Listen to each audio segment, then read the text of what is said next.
Magandang umaga, Malacañang Press Corps at sa ating mga bisita. Welcome din kay ex-Governor Jose de la Cruz ng Bulacan, Mayor Romy Villaluna ng Bagamanong Catanduanes, taga dyan po ang nanay ko, Councilor Jury Socro, Director John Senica, at marami pang bisita. Let's now have Presidential Spokesperson Harry Roque. Magandang umaga Pilipinas and good morning to the ladies and gentlemen of the Malacañang Press Corps. Good news muna po tayo, bumaba pa po ang numero ng krimen at ang taong bayan mismo ang nagsasabi nito. We welcome po the good news that property crime or crime that includes street robbery, burglars, break-ins, carnapping and others fell to 5.1% in June 2018 compared to 6.1% in March 2018, and this is according to the recent survey conducted by the social weather stations. The same survey shows a record low 0.2% of families with members hurt by physical violence within the past 6 months. Good news din po, investor sentiment and business prospects among top executives in the country continue to remain upbeat, and this is according to the latest survey released by the Management Association of the Philippines and PricewaterhouseCoopers. Both MAP and PwC polls result indicated that 89% of chief executives nationwide were confident about prospects in revenues for the next 12 months. This is attributed to higher disposable income due to government's tax reform program and higher state spending.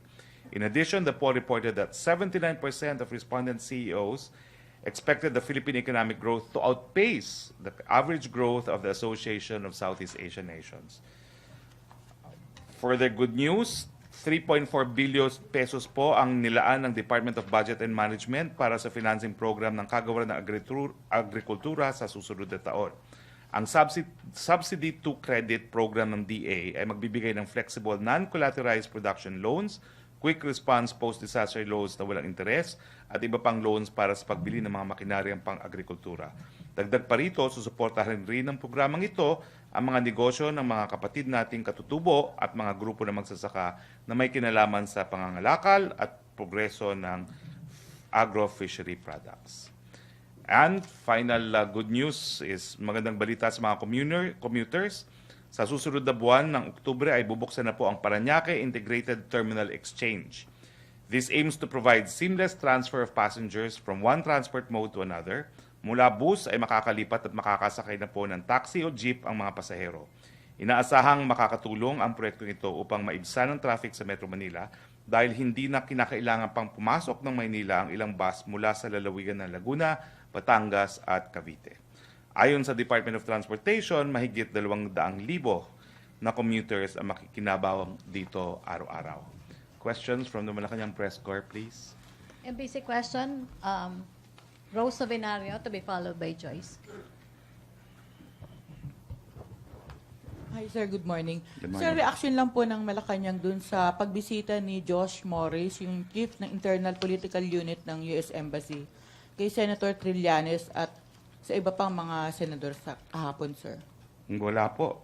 Yan naman po ay gawain talaga ng mga miyembro ng diplomatic delegation.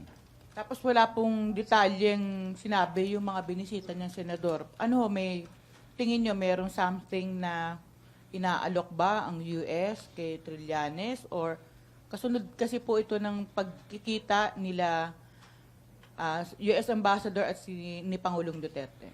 Well, yun nga po, no? Yung si Presidente mismo po ay ayaw magsalita kung anong napag-usapan, no? Doon sa kanyang pagpupulong kay US Ambassador, no? Kaya nga po kami naman, wala rin kami doon sa pagpupulong ng isang political counselor ata itong bumisita sa kanila, no? So wala po kaming kinalaman o wala kaming nalalaman tungkol sa pagpupulong na yan. Thank you. May follow-up? Other issue, Joyce? Sir, ano pong expectations ni President Rodrigo Duterte kay Agriculture Secretary Manny Piñol now that he's heading the NFA Council? Well, we're hoping that with NFA, Philippine Coconut Authority, and if I'm not mistaken, yung fertilizer, ano nga bang pangalan nun, and pesticide authority back in the DA, mas magkakaroon po ng closer coordination sa panig ng DA at ng mga ahensya na closely naman associated with agriculture. No? Inaasahan natin na mas magiging efficient yung determination kung kailan kinakailangan mag-angkat ng bigas dahil ang datos mismo ay hawak ng Department of Agriculture, kung magkano ang naiproduce ng mga lokal na mga magsasaka at kung magkano pa ang kinakailangan maangkat, no, para maibigay yung inaasahan nating demand ng merkado, no. So dati-dati naman po talaga itong tatlong ahensyang ito ay nasa ilalim ng Department of Agriculture. Nahiwalay lang po yan nung panahon na kinakailangan bigyan ng trabaho si Senator Pangilinan. Pero may marching order po ba si President? Ano yung gusto niyang ipaprioritize kay Secretary Piñol as of this time? Siyempre po, ang pinaka-importante, yung pinakamalapit sa ating tiyan, yung ating National Food Authority. Kinakailangan seamless yung pang-aangkat ng bigas. Kinakailangan sapat ang ating supply ng bigas. Kinakailangan kasi yung balanse na sapat ang supply pero hindi naman maapektuhan yung kita ng ating mga lokal na magsasaka. So naniniwala tayo na dahil ang datos nga ay nasa DA pagdating sa domestic production, mas magiging efficient na ngayon yung proseso ng determination kung kailan talaga kinakailangan mag-angkat. Sir, follow-up lang din dun sa position ng NFA Administrator. So as of this time, sino po yung... Meron pong OIC naman dyan, yung Deputy Administrator po. Okay, may follow-up about NFA? Other issue? RJ? Sir, Senator Zubiri is urging the President to appoint an anti-red tape authority czar. He said despite the ease of doing business law, he received reports from small businesses that there are still delays and obstacles in their transactions. So your comments, sir. We appreciate the suggestion, but let's give the law a chance. Bagong batas naman po ito. Siguro po we will remind all heads of offices under the executive branch to strictly comply. And I understand there are also penal provisions in case public officers do not comply with the ease of business doing law. Ease of doing business law. I'm sorry. Okay, sir. Thank you. Okay, Marisol Halili. Hi, sir. Good morning. Sir, with regards to the procedure in procurement, in relation to the COA circular, what does the President mean when he said yesterday that he will follow the procedure during the time of former President Ferdinand Marcos? He mentioned about canvassing first before the procurement. What does he mean by this? No, I think this is related to his overall view that there has to be some reforms made in the procurement process. Ang ayaw kasi niya, although merong competitive bidding, alam niya na maraming moro-moro nangyayari dyan sa mga bidding na yan, maraming yarian amongst people who participate in the same bid. No? So para hindi po madihadong gobyerno, kinakailangan talaga may separate monitoring kung magkano halaga ng mga bagay na bibili ng gobyerno para maiwasan yung sabwatan doon sa mga magbibid sa mga proyekto ng gobyerno. Pero sir, nung sinabi po niya na canvassing, meaning? Titignan po natin kung ano yung indicative price para alam natin kung mababa o mataas. Kasi pag nagsabwatan yung mga bidders, pwede nilang itaas yung presyo, no? Miski po pwedeng makakuha na mas mababa. And does it mean, sir, that there will be revisions when it comes to the procedures? I understand that the President also would like to do that. Well, sa ngayon po, ang nais lang naman niya is mag-canvas para magkaroon ng indicative price nang maging guide sa mga procuring entity, no? Kung malayo sa katotohanan yung mga bid prices na sinusumite. Sa ganung level po, hindi naman kinakailangan magkaroon ng batas, no? Pero kung gagawa po talaga tayo ng separate na departamento, baka kinakailangan ng legislation. But we will see kung ma-achieve ang gustong mangyari ni Presidente through reorganizing lang a certain branch of government, in which case only an EO would be necessary. Thank you, sir. Questions, MPC? Jenaline Cabiling. Mike.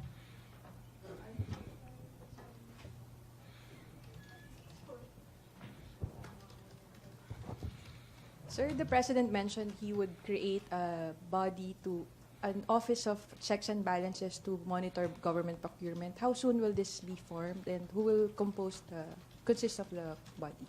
Well, siyempre po, kinakailangan isulat muna kung ano yung magiging itsura nitong departamentong to. No? Sa lalo magbilis na panahon po. Pero I don't think it will happen tomorrow. I don't think it will happen in next week. But possibly, we're talking of 1 or 2 months, no, before we come up with the executive order that will be necessary. Kung executive order lang, ay po pwede na. No? Otherwise, we will have to draft an administration bill. Pero kung creation lang of a separate department from an existing office na wala namang kinakailangan ng bagong positions, baka reorganizing the bureaucracy would be sufficient for this purpose. Sir, Sige. Sir, Senator Soto has proposed the revision of the national anthem. Will the palace support his proposal? Iniiwanan po namin yan sa Kongreso, mas matitinding problema na dapat harapin. Bahala na po ang Kongreso dyan. Sir, the President met with the land bank officials and DBP officials yesterday. May we know the details of the meeting? Ang gusto kasi niya, yung land bank, bumalik sa kanilang mandato na tulungan yung mga maliliit na magsasaka. Hindi naman kasi po pwede na isang bangko na binuo ng gobyerno para tulungan magsasaka, hindi na malapitan na magsasaka dahil napakadaming requirements na hindi po pwedeng makomply ng mga maliliit na magsasaka. Ang mandato ni gobyerno ng ating presidente doon sa land bank, bumalik sa kanyang original mission and vision. Lumaki na kasi ng husto ang land bank, naging sophisticated universal bank na siya, bumalik doon sa kanyang pinanggalingan, tulungan ang mga magsasaka, maski kulang-kulang yung mga hinihinging requirements. Ngayon kasi kinakailangan feasibility study, kinakailangan mga ganyan na hindi naman alam ng magsasaka kung paano i-comply yan. No? So, importante na to remind the bank na kayo nandyan to provide instant credit para sa mga magsasaka, yung mga nais magtanim, yung mga biktima ng delubyo, yun na talaga ang original mission and vision ng land bank. So yun po ang gusto niya, to remind them na lalo na ngayon, may mga ganitong sakon na gaya ng ompong, kinakailangan magbigay ng tulong sa lalong mabilis na panahon at wag naman na to insist on a long list of requirements like any other unibank would do so. May follow-up? Others, Tina. Sir, Yes, good Tina. morning. Morning. Sir, any update po or developments dun sa investigation regarding the missing in action mayors sa nung typhoon? Well, binigyan po sila ng panahon na sumagot, no? I'm not sure if it's 5 or 10 days, pero isang araw pa lang po nakakalipas. So, they are being accorded the right to due process and a decision will be made shortly thereafter. Can we identify them? Do you Wala have the pa list, po sir? yung mga pangalan ng mga mayor, pero ang isinapubliko lang natin, ayon po tayo na dapat patawan ng pinakamabigat na parusa yung mga mayor na missing in action sa panahon na pinakakinakailangan sila ng ating mga kababayan.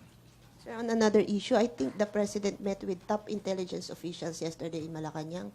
May we know the agenda and if ever is connected sa itong tomorrow's activities ng mga anti-Duterte groups, ano po bang directive ng Pangulo? It's a regular intel briefing which unfortunately remains classified. May mga rallies daw po bukas. Ano po bang guidance ng Malacañang? Well, you know, maximum tolerance po palagi ang nakasaad sa batas. At yan naman pong sinusunod ni Presidente whether or not there is a law. But more so since there is a law. Wala naman pong makakareklamo kay Presidente na balat sibuyas si Presidente, hinahayaan niya, kinikilala niya importansya ng malayang pananalita. So we will give maximum tolerance to everyone because after all, the President was not the one who declared martial law in September 21 many years ago. Sir, how would you assess the threat against the administration? It's not anything that the state cannot deal with. Dream on to those who want to remove the President. May follow-up? Other issue, Bernadette. Sir, will the President declare state of calamity po considering that the World Bank loan will expire in 2 weeks po? We reserve judgment on that. I'm sure that policymakers are examining the issue. I think Secretary Dominguez has said that there is this emergency loan that may be procured up to $500 million upon declaration of a national state of calamity. So kung kinakailangan naman po yan, may proseso rin po yan eh. It's not just the President's decision. The NDRRMC must formally meet and recommend to the President. So kung mangyayari po yung national declaration na yan, it will depend on the NDRRMC. Okay, Thank you, sir. Atty. Sorry, go. Okay na? Christine. Sir. Hi, Christine. Do you still need yung EO that is being drafted supposedly to ease yung importation of food? Certainly. Given yung the NFA has been reorganized, even the NFA Council. Hindi lang naman po bigas ang problema. Meron din tayong problema sa manok, may problema din tayo sa baboy, at may problema rin tayo sa gulay. So, kinakailangan po natin na mapadali yung proseso dahil alam naman natin, dapat meron tayong hakbang na ginagawa. Hindi man lang natin makontrol ang halaga, pagtaas ang halaga ng krudo, magawa natin ng paraan na bumaba ang presyo ng mga pagkain. Pati yung what's this? So when will you issue the EO, sir? I'll follow up po, no? Kasi alam ko dapat lalabas na yan as soon as time possible. Joyce. Sir, sa COA report lang, sabi ng COA, the country will have to pay 230.17 million in commitment policies to foreign lenders due to delayed and canceled projects in 2017. Ano pong reaction ng palasyo dito? Well, that's unfortunate, but if that is a finding of COA, no, it must be true. But tignan po natin muna kung ano yung mga dahilan kung bakit natin kinancel. Maybe po, mas malaki mawawala kung tinuloy natin yung mga pangungutang na yan, yung mga proyektong yan. So, ibig sabihin po, hindi naman po, ibig sabihin na palibasa na cancel, walang dahilan. Meron po talagang mga dahilan siguro kaya hindi tinuloy. So, I do not know what these projects are and I'm not able to comment specifically kung ano yung mga individual projects na ito. No? I'm just saying that malaking halaga yan, inaamin natin, pero there must be a bigger reason why. But I do not know the details as of yet. Pero do we guarantee na babayaran natin itong commitment penalties? Well, kapag hindi po kasi, that will have ramifications as far as yung credit trustworthiness ng Pilipinas. It will affect our credit standing and siyempre po makaka-apekto yan dun sa ability to raise funds from overseas sources. Sir, any message din dun sa landslide that happened sa Naga City, Cebu? Ako, nakikiramay po kami dun sa mga naging biktima ng landslide sa Naga at asahan niyo po na lahat naman po ay gagawin ng gobyerno para maibsan yung dalamhati na nararaman ng mga biktima at titignan po natin kung paano natin maiiwasan ang mga ganitong pangyayari sa mga darating pang mga panahon. Last na. Sir, may group na nag-file ng complaint kay Asek Mocauson sa Office of the Ombudsman and they're calling for the President to sack Asek Mocauson. Well, let's wait for the decision of the Ombudsman dahil meron na namang ganyang complaint. The Ombudsman can already order the dismissal of anyone in government because it is both an administrative and a criminal case. Igagalang po ng palasyo ang proseso. Kung sinabi ng Ombudsman, sibakin, hindi po natin tututulan yan. The Ombudsman can order the dismissal but we can't expect a dismissal order from the Office of the Sa President. ngayon po, hindi. Okay. Maricel? Hi, sir. Sir, patanong lang ng office. May we have your statement about the decision of the International People's Tribunal, again, who has found the President Rodrigo Duterte guilty of human rights violations, and they are saying that they will hand out the ruling. It will be forwarded to the United Nations Human Rights Council. That's a sham decision. It has no official sanction. The validity of the findings will depend on the credibility of the tribunals. I'm in this field of law. I do not know who sat there. They appear to be a propaganda body of the international left, if not the, and therefore, we set it aside as being a useless piece of propaganda against the government. Okay. Alam nyo kasi in international law, even if it's not official, it could have a bearing depending on the stature of the individual sitting there. For instance, for comfort women, we had the Comfort Women Tribunal here in Asia, no? But the people who sat there as judges include really individuals who later on were appointed to the International Court of Justice because they had the highest qualification, one who was prosecutor for the UN War Crimes Tribunal for the former Yugoslavia. So ganun. Another was appointed the Human Rights High Commissioner for Human Rights. No? Pero tinitignan ko yung roster, di ko po talaga kakilala. It's really just leftists, no, who happen to be white, sympathetic to the Philippine left. Grabe po kasi talaga yung networking ng Philippine left with left groups as well, particularly in Europe. Okay, mag-last question na tayo. Virgil? Sir, the President said in a speech before troops in Isabela on Tuesday that the communist insurgency will be over by the second quarter of next year. So how will the government actually achieve this goal? Dalawang kombinasyon po yan. Yung patuloy na pakikipaglaban sa kanila at yung patuloy na pag-iinganyo na mag-surrender ang mga nanlaban o nanglalaban sa ngalan ng Communist Party of the Philippines. Marami po tayong mga surrenderies na binibigyan natin ng tulong para magkaroon ng bagong buhay. At the same time, we're in the process of modernizing our armed forces. Hindi po sila talo, kung baga, sa military strength ngayon ng militar. Pero it's a combination of both. And plus the fact that we're confident that the people will know that the President was given a mandate to address the root causes of rebellion, and he has been doing so. So it's not just a military solution. Hindi naman po. It's overall. It's the fact that our policies are directed to address the root causes of poverty and the fact that we are promising NPA fighters a new lease on life. Yung peace process kasi diba naka-suspend siya for the meantime to give way for the review of the existing agreements and consultations with stakeholders. Do we have an update on this po? Wala pong update from now. Okay. Thank you, sir. Okay. Ace Romero. Kala ko, hindi ka na darating, Ace. Sec, may we have a follow-up on the status of the EO on the localized peace talks? I'll follow up, because there's a draft already. It's a matter of having it issued. Siguro tinitignan lang ng Office of the Executive Secretary because it was prepared by OPAP. Thank you, Sec. Okay, na more Oh, questions? nasa na yung Joseph lookalike na si Ivan?